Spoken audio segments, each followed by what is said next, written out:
नमस्कार दोस्तों, मैं और ऋतिक बोथरा और आप देख रहे हैं हमारा अपना चैनल गरिमा बोथरा। दोस्तों, इस वीडियो में हम बात करने वाले हैं कि जो विद्यार्थियों की ओर से दोस्तों जो हमारे वकील अलख आलोक श्रीवास्तव जी है वो केस है लड़ रहे थे, तो उन्होंने दोस्तों रिजॉइंडर है वो कोर्ट में फाइल कर दिया है। पहले यूजीसी को दोस्तों जवाब देना था, उन्होंने आज सुबह अपना जवाब दाखिल किया और आज शाम तक दोस्तों जो हमारी ओर से केस लड़ रहे हैं वकील अलख आलोक श्रीवास्तव जी, उन्होंने भी उसका जवाब दे दिया और उन्होंने साफ साफ यह बात कहा है कि जो यूजीसी है वो विद्यार्थियों के प्रति पूर्ण तरीके से उदासीनता रख रहा है। विद्यार्थियों के लेकर के जो हमने कंसर्न्स उठाए थे, जो हमने क्वेश्चंस किए थे, उसका यूजीसी जवाब नहीं दे पा रहा है और विद्यार्थियों के जो फंडामेंटल राइट्स है, समानता का अधिकार और साथ ही साथ दोस्तों जीवन जीने का अधिकार, उन दोनों का है वो पूरी तरीके से वॉयलेशन किया जा रहा है। तो सभी विद्यार्थियों की जो परीक्षाएं हैं वो निरस्त करके विद्यार्थियों को पिछली परफॉर्मेंस के आधार पर है वो प्रमोट कर दिया जाना चाहिए, यह बात कही गई है। और साथ ही साथ में दोस्तों जो यूजीसी की ओर से काउंटर एफिडेविट दायर किया गया था उसको भी है वो रद्द करने की मांग की गई है। और दोस्तों क्या क्या पॉइंट है वो हमारी ओर से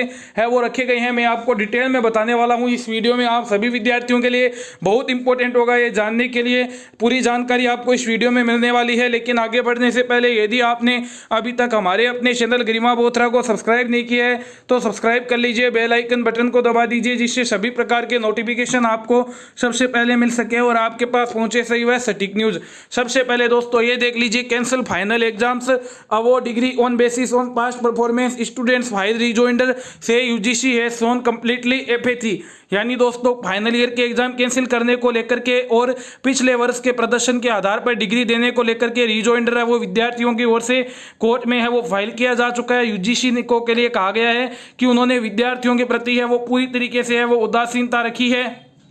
ये दोस्तों आप देख सकते हैं in response to the counter affidavit, ये देखिए जो काउंटर एफिडेविट है वो यूजीसी की ओर से है वो फाइल किया गया था। उसकी ओर से दोस्तों मैं आपको बता दूं जो पेटिशनर है प्रणीत के और 31 अन्य स्टूडेंट्स, उनकी ओर से ये बात कही गई है कि जो कमीशन है यूनिवर्सिटी ग्रांट कमीशन यूजीसी है वो पूरी तरीके से है वो फेल हो चुका है। विद्यार्थियों ने जो कंसर्न्स उठाए थे, चिंताएं जताई थी, उसको लेकर के जवाब देने को लेकर आगे दोस्तों उन्होंने, मैं आपको बता दूं, एक अर्जेंट रिजॉइंडर एप्लीकेशन भी है वो दायर कर दी है कोर्ट में और कोर्ट से ये प्रार्थना की है,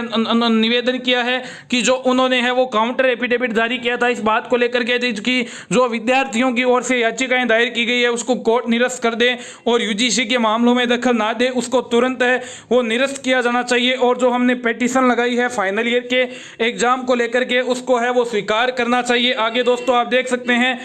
आगे जो हमारे याचिकाकर्ता यानी विद्यार्थियों की ओर से है वो ये बात कही गई है कि जो कमीशन है वो पूरी तरीके से है वो विद्यार्थियों के जो हमने उठाई थी आवाज उसको लेकर के है वो जवाब नहीं दे रहा है। और साथ ही साथ में जो आर्टिकल 14 और 21 है उनका भी है वो पूरी तरीके से नहीं बता पा रहा है। वो कह रहा है फंडामेंटल राइट्स का है वो उल्लंघन नहीं होता, लेकिन यदि हम बात करें आर्टिकल 14 जो कहता है समानता का अधिकार, तो जब आपने फर्स्ट ईयर सेकेंड ईयर के विद्यार्थियों को प्रमोट कर दिया है तो फाइनल के विद्यार्थियों को आप प्रमोट क्यों नहीं कर रहे, ये हो गया आर्टिकल 14 का वॉयलेशन। और आर्टिकल 21 कहता है जीवन जीने का अधिकार। दोस्तों इस कंडीशन में एग्जाम देने जाना जीवन से हाथ धोने के बराबर ही है, तो उन दोनों का साफ साफ वॉयलेशन हो रहा है। तो फिर यूजीसी किस आधार पर कह रहे हैं कि उनका है वो वॉयलेशन नहीं हो रहा, जबकि दोस्तों मैं आपको बात करूं कि जो यूनिवर्सिटी ग्रांट कमीशन की ओर से यह बात कही गई है सुप्रीम कोर्ट में कि जो 30 सितंबर तक है वो एग्जाम करवाए जाएंगे, उनको लेकर के कहा गया है कि जो हमने जो ये किया है वो protect the academic future of students, यानी कि उन्होंने ये बात कही है कि हमने विद्यार्थियों के भविष्य को लेकर के ही यह बात कही है।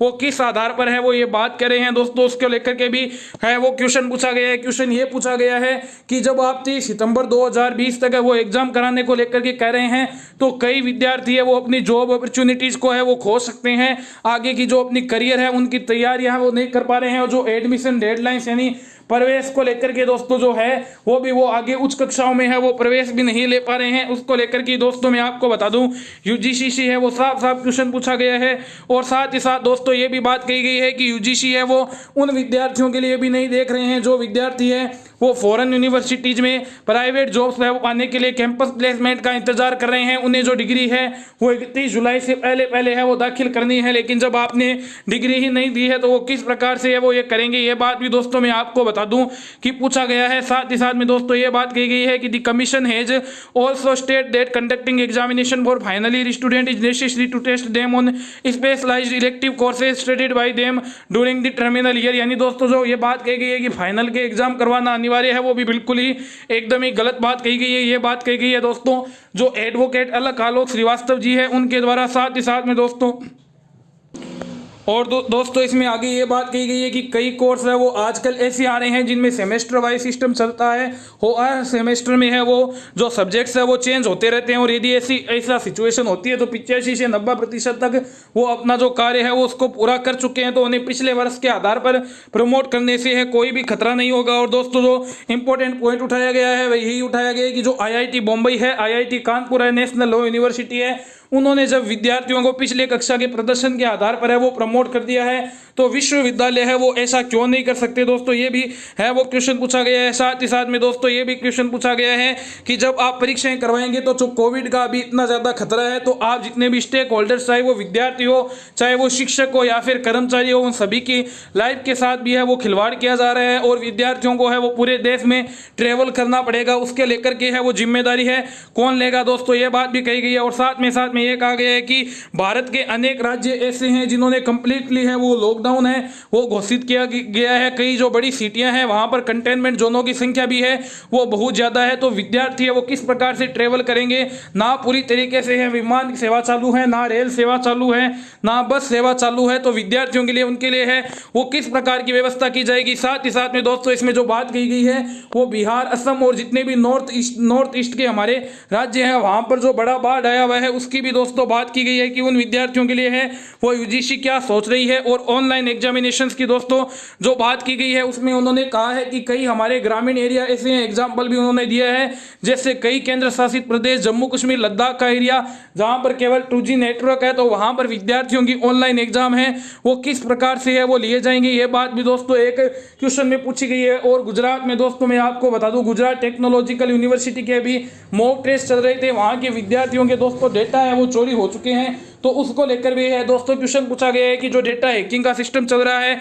उसको लेकर के भी आप जवाब दें। और आगे दोस्तों ये कहा गया है कि जो पूरी भारतीय पॉपुलेशन है उसमें से केवल 1/3 भाग यानी 33% ही दोस्तों ऐसे जने हैं जिनके पास में है वो इंटरनेट कनेक्टिविटी उपलब्ध है, तो जो 66% दोस्तों विद्यार्थी है उनका क्या होगा, वो किस प्रकार से फाइनल ईयर के एग्जाम है वो देंगे, इस बात को लेकर के भी दोस्तों है वो UGC से पूछा गया है। साथ ही साथ में दोस्तों आगे कहा गया है कि जो एक विद्यार्थी है वो खुद कोविड पॉजिटिव है वो इस बात में है वो आ चुका है, तो इस बात को आप ध्यान रखिए दी रिस्पोंडेंट UGC। और साथ में दोस्तों आगे जो बात कही गई है कि जो ये आर्टिकल 14 है उसका पूरी तरीके से है वो उल्लंघन किया जा रहा है। साथ ही साथ में दोस्तों इसमें कहा गया है 2 ऑप्शंस के बारे में कि जो आगे अपकमिंग एग्जाम्स है उनके बारे में भी किस प्रकार से है वो विद्यार्थी है वो आगे की तैयारी कर पाएंगे, ये बात भी दोस्तों पूछी गई है। जॉब एडमिशन है वो किस प्रकार से ले पाएंगे, ये बात भी दोस्तों है मैं आपको बता दूं पूछी गई है। साथ ही साथ में इसमें यह बात भी कही गई है कि जब CBSE ने अपने एग्जाम कैंसिल कर दिए, ICSE बोर्ड ने कैंसिल कर दिए, ISC बोर्ड ने कर दिए, NIOS बोर्ड ने कर दिए, ICI और द स्टूडेंट्स है उनके कर दिए, और जितने भी दोस्तों फाइनल के अलावा विद्यार्थी है उनके आपने एग्जाम कैंसिल कर दिए, तो फिर फाइनल के एग्जाम क्यों नहीं कैंसिल किए जा सकते, और उनको पिछली कक्षाओं में प्रदर्शन के आधार पर है वो क्यों नहीं है वो प्रमोट किया जा सकता। दोस्तों मैं आपको बता दूं ये पॉइंट है वो पूछे गए हैं। साथ ही साथ में दोस्तों आप देख सकते हैं कहा गया है कि जो 4 से 5 महीने हैं उनमें कोई भी तरीके से जो पूरे भारत में कॉलेजेस से ज़्यादातर कॉलेजों में कोई भी प्रकार की है वो कक्षाएं नहीं लगाई गई है, तो विद्यार्थियों के साथ में दोस्तों अन्याय होगा कि अभी यदि परीक्षाएं हैं वो आयोजित की जाती है। तो दोस्तों ये बड़े क्वेश्चंस हैं, मैं आपको बता दूं दोस्तों विद्यार्थियों की ओर से अलख आलोक श्रीवास्तव जी ने जो रिजोइंडर दाखिल किया है उसको लेकर के वो पूछे गए हैं। दोस्तों मैं आपको बता दूं पक्ष हमारा भी मजबूत है और वो UGC है, तो उसका यूनिवर्सिटी ग्रांट कमीशन का उनके पास में इतने बड़े बड़े वकील है दोस्तों, इकोनॉमिक पावर भी उनके पास में है, तो उनका पक्ष वैसे भी मजबूर है। लेकिन कल देखना होगा सुप्रीम कोर्ट में दोस्तों जीत है वो किसकी होती है, क्या विद्यार्थियों की जीत होती है या फिर UGC की जीत होती है। दोस्तों देखते हैं, सुप्रीम कोर्ट का डिसीजन ही बताएगा। सुप्रीम कोर्ट के डिसीजन के रिगार्डिंग कोई भी न्यूज़ कोई भी अपडेट आती है तो मैं आपके साथ शेयर करके आपको जानकारी दे दूंगा। वीडियो अच्छा लगा हो तो अधिक से अधिक शेयर जरूर करें। विश्वविद्यालय और कॉलेज से जुड़ी हुई कोई भी जानकारी कोई भी अपडेट पाने के लिए सब्सक्राइब कर ले हमारे अपने चैनल गरिमा बोथरा को।